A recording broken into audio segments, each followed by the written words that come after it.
got Jeff here from Hardcore Hognose. He's going to go ahead and show us and talk to us about some of his awesome hognoses he's got here. Alright, I like to show this girl off. People ask me a lot how big they get. Excuse my voice is kind of shot from doing the show and everything, but this is a pretty typical size breeder female. She runs about 207 grams right now, but that's usually where I like to keep them. So that's about how big a female is going to get if you feed it right. And it can get a little bit bigger, but it really shouldn't be much rounder or so on. As far as males go,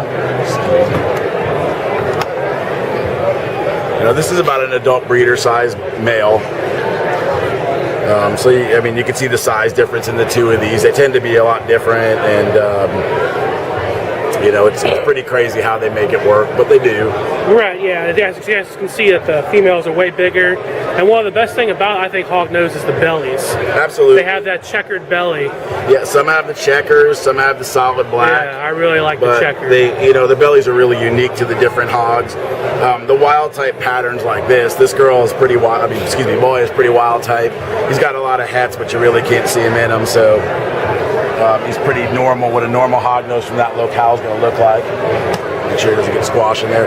This girl's belly's a little bit different. It's a little bit more solid black. It's got a few little spots on it. But this particular co-dominant morph, which is an anaconda, which is more of a reduced pattern animal, tends to have a little bit more of a reduced pattern belly as well. I'm trying to find one with a good solid black. A lot of times they go to solid black. That's a pretty solid black belly on this guy. Yeah, I guess. This little man. It's a really cool feature of the anaconda. Yeah, I just love the bellies on them. Oh, you and me both. Yeah. And let's see. I mean, as far as morphs go, it's kind of in its infancy. New stuff is coming out every year. Right. Lots of world firsts. Lots of variations on particular morphs. So there's really still so much more to go. We don't have any really crazy color ups left. A lot of them pretty much sold, but they've really gotten a lot of from the typical albinos to a lot more bright oranges and bright reds, and also the pale yellows tend to be really desirable as well. But it really depends on what you're looking to pair it with and what kind of outcome you're looking for at the end of the day. Right, lots of cool things, but for me, I prefer the regulars. Absolutely. The normals for me are the best, and if I get one, it's going to be a normal. Hey, I don't blame you for that at all. I love them. That's where I started with the normals or these tricolors here. Yeah, these guys are tricolors. Are really They're cool. South American species of hognose. Yeah, they're different than the ones we've been looking at in Western hognose. Yep. These are different species. Yeah, they're South American. These particular ones have really high blacks, which is a little atypical of the species, but looks it's more been like line bred into it. Yep, absolutely.